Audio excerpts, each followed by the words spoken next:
So good day everyone. Welcome to the fourth quarter of 21st century literature from the Philippines and the world. So today we will cover the second part of module number 8. If you could remember, the first part is about multimedia, and now we go to the literary side, which is about the elements of short story. So without further ado, here are the elements of short story.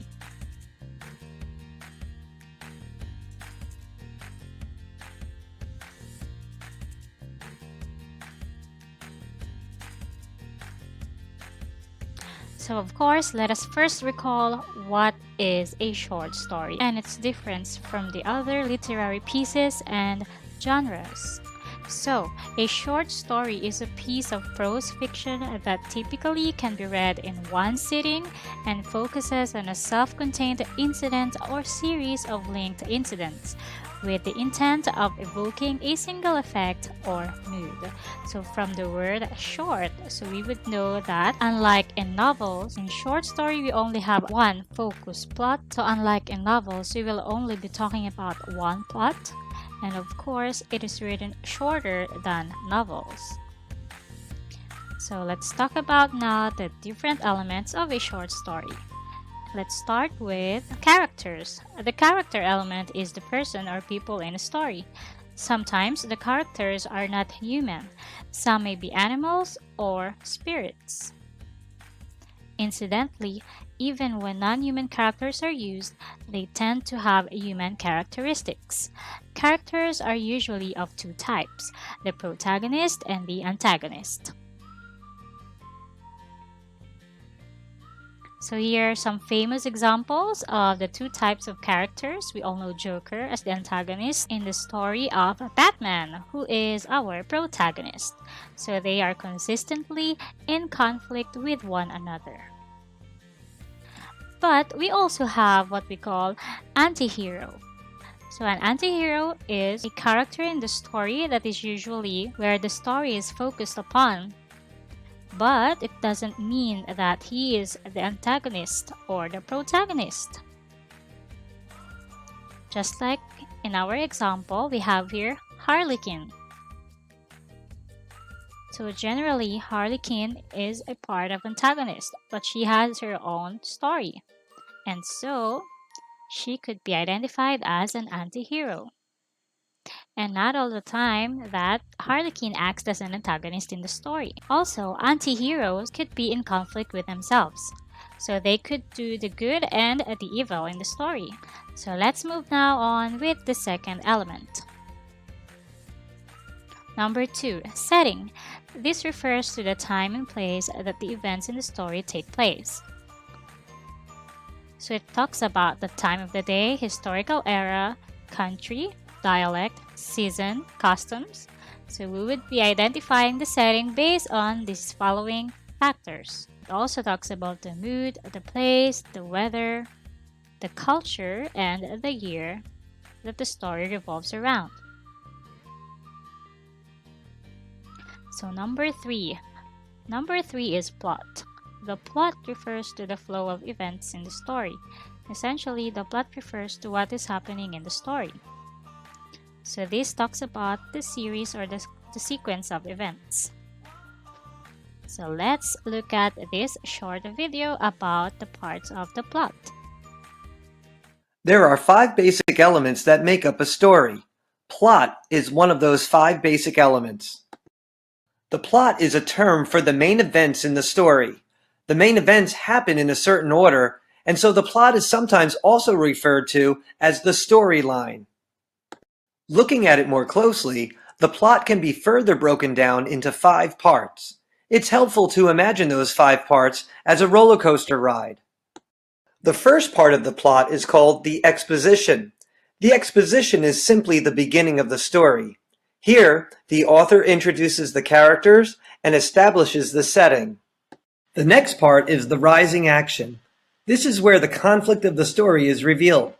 During the rising action, the main character encounters some sort of problem that creates tension, such as when the wolf blows down the little pig's house. The climax is the next part of the plot. It is the most exciting part of the story and the point where there is a change in the direction of the story and its course of events. In The Three Little Pigs, this would be when the wolf gets frustrated and tries to enter the brick house through the chimney. The next part is the falling action. It occurs right after the climax. The tension from the conflict starts to decrease and the story events wind down or settle toward an end. The falling action in The Three Little Pigs is when the wolf lands in the hot soup pot and gets burned. The last part of the plot is the resolution. Here, the problem of the story is solved and the story ends. In The Three Little Pigs, this is when the wolf runs away and disappears into the forest. Created using Powtoon. Okay, so there you go. We have the different parts of the plot, which is the exposition, the rising action where the conflict is introduced, as well as the climax, the resolution, or the ending of the story. So next element is theme. This element refers to the topic that the writer writes or comments on in his or her writing. The theme is the motif of the story, that is, it permeates the whole story and recurs throughout the narrative. An example of a theme is the topic of bravery in Harry Potter. So we have your other examples. So we have Avengers that has the theme of good versus evil. The Trolls, which revolves around love. And this one, the last image, is La Vida Lena, which is soon to be streamed online. So this one is about revenge.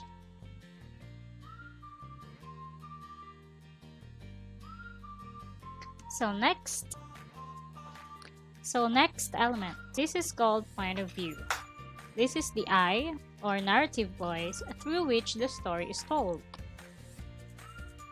So we have different persons. The first one is first person point of view. First person is when I am telling the story. The character is in the story relating his or her experiences directly. Second is second person point of view. The story is told to you. This POV is not common in fiction, but it's still good to know. So this one is common in non-fiction, especially in informative books. Third one, third person point of view. Limited. The story is about he or she. This is the most common point of view in commercial fiction. The narrator is outside of the story and relating the experiences of a character. The last one is third person point of view, or omniscient. The story is still about he or she, but the narrator has full access to the thoughts and experiences of all characters in the story. So examples. So Huckleberry Finn is told from the first person point of view, while Andersen's fairy tales, like its famous introduction in Disney films, Once Upon a Time, There Was a Girl, so it's in the third person POV. Another set of examples, we have Araya and the Last Dragon, that is told in the first person. If you could notice also from the introduction of the film, the character says, "This is my story," while Maze Runner is told from a third person point of view. So I also have here a set of books from the author Bob Ong. So he is a Filipino author, and I hope you patronize his works. His stories are really good. And most of the books here are written in the first point of view. So please check them out. They are all available in different bookstores, especially National Bookstore. And most also cost about 100 pesos. So it's really affordable and it's really a good read. So let's try to read a story now. This is an excerpt. This is actually a novel, but we would only cover an excerpt, so it's just a chapter and shorter than a chapter. This is not also the full chapter. Okay, But again, novels are composed of different sets or series of short stories. That's why this is still applicable in our setting for today. And so we will try to identify the different elements in the story of Rich People Problems by Kevin Kwan. So, first off, let me give you a short background of the author for us to fully comprehend what the story is about. So, as you can see from the cover of the book, this is famous today. It is a New York Times bestseller, and this is also adapted into the movie. But I think that this is the third book in the series, while the movie covered the first book. So Kevin Kwan, so he is a Singaporean, and he is the author of Crazy Rich Asians. So I think that's the first book and also the title of the film adaptation. So the book, his work, is an international best-selling novel that has been translated into more than 30 languages. Its sequel, China Rich Girlfriend, was released in 2015, and Rich People Problems, the final book in the trilogy, followed in 2017. For several weeks in 2018, the Crazy Rich Asians trilogy commanded the top three positions of the New York Times bestseller list, an almost unprecedented single author trifecta, and the film adaptation of Crazy Rich Asians became Hollywood's highest grossing romantic comedy in over a decade. So, this is a shout out to all Asians like us. In 2018, Kevin named as Time Magazine's one of the 100 most influential people in the world. So, let's find out an excerpt of the novel Rich People Problems, an excerpt by Kevin Kwan. Bettina Ortiz y Mena was not accustomed to waiting. A former Miss Venezuela and Miss Universe runner-up, of course, the exceedingly bronzed Strawberry Blonde was these days the wife of Miami auto parts tycoon Herman Ortiz y Mena. And at every restaurant she chose to grace with her presence, she was always greeted with reverence and whisked to the exact table she desired. Today, she wanted the corner table on the terrace at Sip Sip, her favorite lunch spot on Harbor Island. She wanted to sit on one of the comfy orange canvas director's chairs and stare out at the gently lapping turquoise waters while eating her kale Caesar salad. But there was a large noisy group taking up the entire terrace, and they didn't seem in much hurry to leave. Bettina fumed as she glared at the tourists happily savoring their lunch in the sun. Look how tacky they were. The women overly tanned, wrinkled and saggy, none of them properly lifted or botoxed. She felt like walking up to their table and handing out her dermatologist's business cards. And the men were even worse, all dressed in all rumpled shirts and shorts, wearing those cheap straw hats sold at the trinket shop at Dunmore Street. Why did such people have to come here? The 3.5 mile long paradise with its pristine pink sand beaches was one of the best kept secrets in the Caribbean, a haven for the very rich filled with quaint little wood houses painted in shades of sherbet, charming boutiques, chic oceanfront mansions turned into inns, and five-star restaurants to rival St. Bart's. Tourists should have to take a style exam before being allowed to set foot on the island. Feeling that she had been patient long enough, Bettina stormed into the kitchen, the fringe on her crocheted Pucci kaftan top shaking furiously as she made a beeline for the woman with a shock of pixie-cut blonde hair manning the main stove. Julie, honey, what's the dealio? I've waited more than 15 minutes for my table. Bettina sighed to the owner of the restaurant. Sorry, Bettina. It's been one of those days. The party of 12 on the terrace showed up first just before you did. Julie replied as she handed off a bowl of spicy conch chili to waiting server. But the terrace is your prime spot. Why on earth did you let those tourists take up all that space? Well, the tourist in the red fishing cap is the Duke of Glencora. His party just boated over the Windermere. That's his Royal Wiseman you see moored off the coast. Isn't it the most handsome sailboat you've ever seen?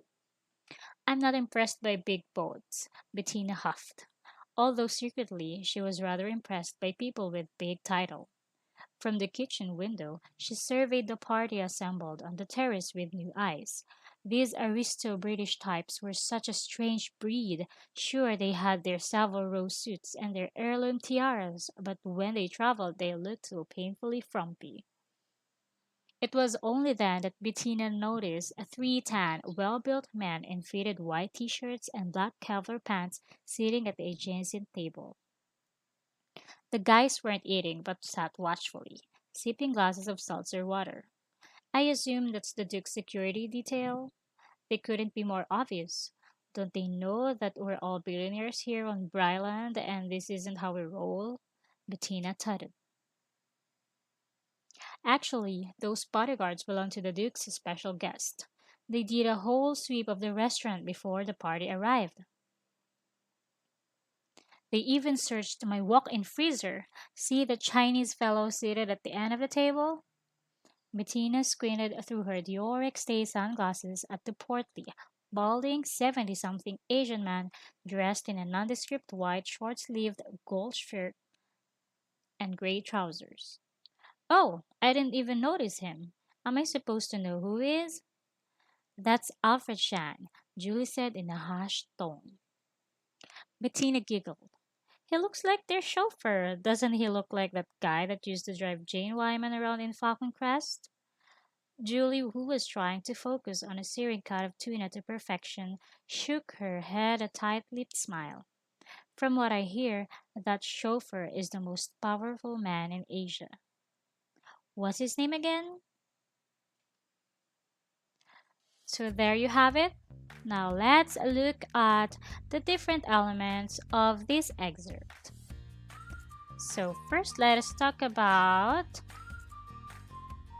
the characters. So here are the characters. First is Bettina, who is Miss Venezuela, former Miss Venezuela and a Miss Universe runner-up, who is married to an auto parts tycoon. Next one is Julie, who is the owner of Bettina's favorite restaurant. And we also have the set of tourists who looks frumpy but turned out to be British aristocrats who also have with them the most powerful Asian man. So, let's look at now the setting. So, the setting is during lunchtime at a restaurant called Sip Sip on Harbor Island. So, we could get these details from the text itself. There are some clues there, like tourists eating their lunch. Next one is the plot. So we will break down the plot into the different parts. So first one is the exposition where the characters are introduced. So Bettina was introduced as she was enjoying her lunch in her favorite restaurant. So conflict. So while Bettina is enjoying her lunch, a crowd of noisy tourists annoyed her. So the next part is the climax, which is the highest or the most exciting part of the story. So Bettina got impatient, so she went to the kitchen and talked to Julie, the restaurant owner, to address her complaints about the annoying tourists. So this is now the resolution. Bettina was informed that the annoying crowd was actually British royalties, and with them was an old chauffeur-looking man who happens to be the richest in Asia, which is Alfred Shang. This information shifted Bettina's mood. So that's it. And so the theme now, so the story revolves around wealth and power. So this is also the major theme of the whole novel, apart from it's also a love story, but all the characters, the setting, and the rest of the elements showed how wealthy and powerful the Asians are in the story. So now, for the POV, so the story is told from a third-person omniscient point of view. So the narrator was able to deliver the story in detail, which also even shares the thoughts of the characters in and out of the story. So there you go. Mastering these elements will help you become good storytellers, which is a lifelong skills applicable in your future work, as future parents as well. Also, this will help you become good writers if you plan on being one in the future. This will strengthen your skills in the said area, either in writing stories or in writing your analysis and interpretation of stories. Now, with ICT involved, creating adaptation of a certain literary genre is easy to deal with if you have satisfying ICT skills that can help you enhance learning outputs in studying literary genres, its elements, and essential literary context about cultural diversities of 21st literature from across the globe. So ICT skills are about understanding and applying a range of computer programs, software, and other applications. These include word processing, spreadsheets, databases, PowerPoints, and search engines. The term Information and Communication Technology, or ICT, is generally accepted to mean all technologies that combined allow people and organizations to interact in the digital world.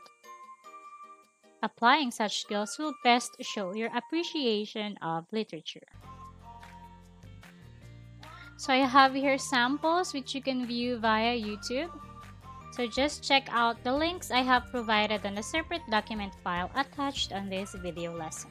I hope you could also produce one of your own. Remember Ang Pipit by Levi Celerio? That's a very good example of a literary adaptation. So you can also use the suggested platforms, websites, and applications. We have Google Suite, which is composed of Google Classroom, Google Meet, and others. We also have the MS Office or MS Word, MS PowerPoint presentation, etc.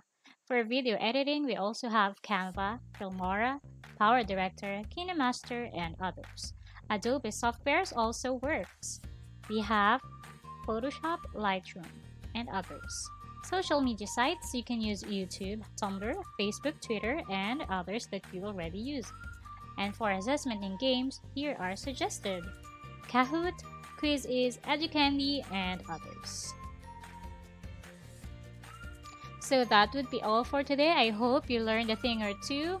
I'll see you next lesson. So thank you for watching. Happy learning and God bless.